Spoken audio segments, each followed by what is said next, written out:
everyone! So, trending ngayon si Pambansang Kulokoy. So, habang may ginagawa ako at ang tagal-tagal ko na rin walang upload, magsisisaw-saw na rin tayo sa kanilang usapan. So, anyway, ang reaction ko doon sa sagutan nila is naghahanap tayo ng tunay ng kwento. Alam mo, mga celebrity sila, hindi sa pagmamarite. Siyempre, natural na yung celebrity sila. Kaya tayo mga marites na pipiling tayo. And ako siguro ang maano ko kay PK. Ang may papayo ko kay PK, dapat hindi na siya nagsasalita against Marites. Kay Marites, kahit anong sabihin pa ni Marites, dapat hindi na siya nagsasalita. Babae yun eh. At saka ikaw ang nagloko, ikaw ang magpakumbaba. Hindi yung ano-ano pang mga hanas mo sa buhay. Natural. Ikaw yung celebrity, masyadong sikat ngayon compare kay Marites, mas marami kang chance na iano yung mga hinaing mo sa platform mo. Pero sana pakaisipin mo, ikaw ang nagloko, dapat ikaw na lang ang magsara ng bibig kesa naman sa ikaw naman ang kwento ng kwento. Since ikaw ang nagloko, ikaw ang may ebidensya, ikaw na lang ang manahimik. Hindi ba? Gano'n naman yun eh. Ikaw ang nagloko, ikaw na lang manahimik kahit anong sabihin ni Marites. Quiet ka na lang kasi siya ang ina ng mga anak mo. Kesa naman doon sa panayang parinig mo, parinig ka ng parinig doon kay Marites, syempre babae yun eh. Sinabihan mo ba naman na pinigilan mo siyang makipagkita sa magulang? Ay syempre, pagtatanggol rin niya sarili niya. Ay kung ako rin naman, ganun din. Magwawala pa nga siguro ako. And nung in-interview si Marites doon kay Edo Manzano at nung sinabi ni Marites yung tungkol nga sa pagluluko mo, parang ninanamnam ko pa kung sino yung nagsasabi ng totoo. Pala, mag-chicken curry ako, so nahanda ko na yung aking luto. Yun, para sa aking steamed fish. Gamitin kong chicken para sa aking chicken curry. Yung amo ko, gusto daw niya ng kape, kaya gagawa ako ng kape.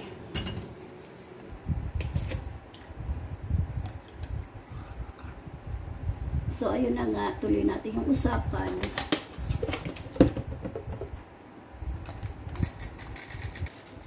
So, gusto mo, pagkatapos ng interview mo kay Uji at kay Luis Manzano, sabi mo hindi ka na magsasalita para tapos na. And para hindi na rin magsalita si Marites. E nagkataon, sumagot si Marites doon sa mga paratang na ibinigay niya. Siyempre, kahit sino naman, ipagtatanggol niya ang sarili niya. Diba? Ang pinaka-point ko lang doon is, para kay Pambansang Kulokoy, ikaw ang nagluko, ikaw na lang manahimik. Kung ano man ang sabihin ni Marites, quiet ka na lang kasi ikaw may ebidensya eh. At the same time, parang ikaw yung nagluko, ikaw pa yung pabiktim. Di ba? Para namang saklap ng kwento ng buhay na ikaw yung nagluko, ikaw ang nagkaroon ng anak sa iba. Tapos sa isang iglap, ikaw ang pabiktim at si Marites yung billing dun sa story ng buhay mo. Pinaka the best dyan kasi may mga anak kayo. Dapat hindi na lang kayo magsasalita or either kahit magsalita sa Marites against sa'yo, against kay Pambansang Kulokoy, dapat hindi na sumasagot si Pambansang Kulokoy. Siya na lang ang manahimik, hindi si Marites. Si Marites ang nasaktan eh. With ebidensya pa siya eh. Sino ba naman ang matutuwa? May babae ba namang matutuwa ng asawa mo yung nagloko? Abay, huwag naman ganun. Diba? Ang mali-mali naman nun Pambansang Kulokoy. So, kung ako sa'yo, kagaya niyan, nagpaparinig ka na naman na dahil sa binitawang ni Marites. So, hindi talaga matatapos ang kwento ninyo sa parinigan kung hindi ka titigil din sa pagsagot ko sa mga binitawang salita ni Marites. Diba? So, alam niyo ba, naghanda ako ng dinner. Ang amo ko, nagsuron niya ng kape.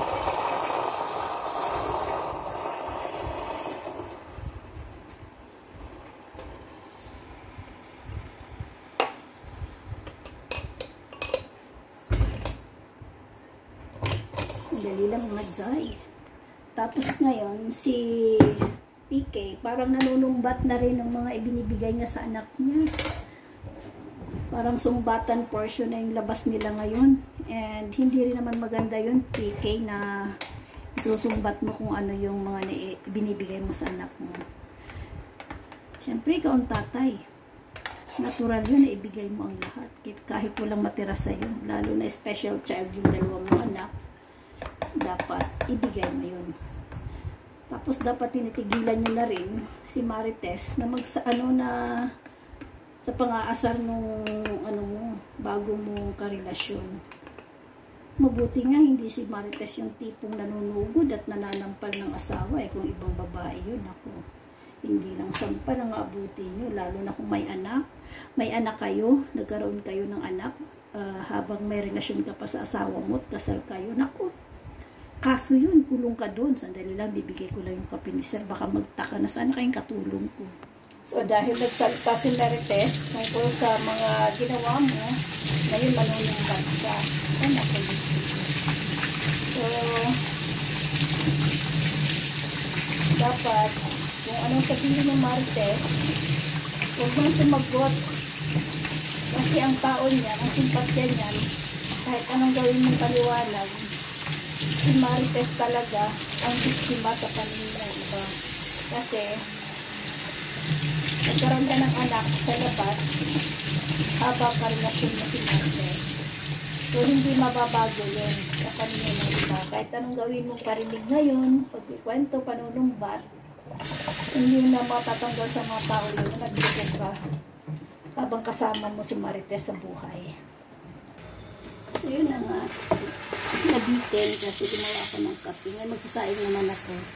So, yun na nga kay PK. Dapat iwasan yung pagpaparinig or bumalik kung ano man yung sasabihin ni Marites. Dapat iwasan na yung pagsagot-sagot niya. Siya ang nagkasala, ikaw ang nagkasala, ikaw na ang nagpakumbaba. Ganun lang yun. Diba? Isa't kalahati lang yan, dalawa. Alam niyo ba, kailan kami kakain? 4 na tao, 2 aso. So, 6 kami kakain ito sa isa't kalahati. Isipin mo na lang, PK, yung torture na ginawa mo at saka ng pamilya mo kay Marites, yung nanay mo. Kalain mo iminit yung babae kasama yung nanay. Naku, talaga naman, maghahalo talaga ang balat at lupa kung sa akin nangyari yun.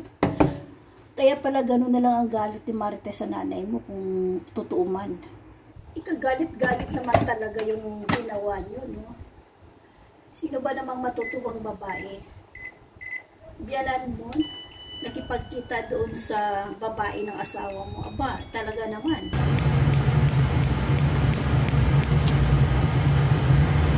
Kasi kahit sa ang dulo, ikaw ang may kasalanan. Ikaw ang may kasalanan. Ikaw ang manahimik. Diba? Ang sakit-sakit kayang malo. Ang sakit kaya yung parang kakantanga na hindi mo alam na niluluto ka ng asawa. Sino matutuwa doon? Walang babae matutuwa sa ganyan. Tapos ngayon, panayang parinig mo kay Marites na hindi ganito ganyan. Walang babae matutuwa sa ganong sitwasyon. Kaya kung ako sa iyo, PK, kung ano man nasabihin niya Marites, mayroon ka na lang. Ganun ka na yun. Huwag ka na lang umilikas, kasalanan mo. Kasi hanggang sumasagot ka sa bawat parinig or sa bawat video ni Grace, hindi talaga matatapos ang parinigan ng dalawa. Tsaka isa pa, tigilan mo na rin yung pabiktim kasi ikaw nagkasala o ganun. So yun na nga mapapayo ko, sa totoo lang, para lang talaga may content ako kasi hindi na ako nakapag-upload. So yun lang, and itutuloy ko na lang yung aking pagluluto dahil para makapag-concentrate ako. And syempre gagawa ako ng isa pang reaction video tungkol naman kay Casey Concepcion. So diba, ako ay magka-carring na ngayon. And ayan, simple lang yung curry ng aking amo. Gusto nila simple yan. The simpler, the yummier. Ganon. So, thank you for watching. May upload lang talaga ako. Ayan, please subscribe. And para kay PK, shut up na lang kung ano man ang sabihin ni Marites. Ganon.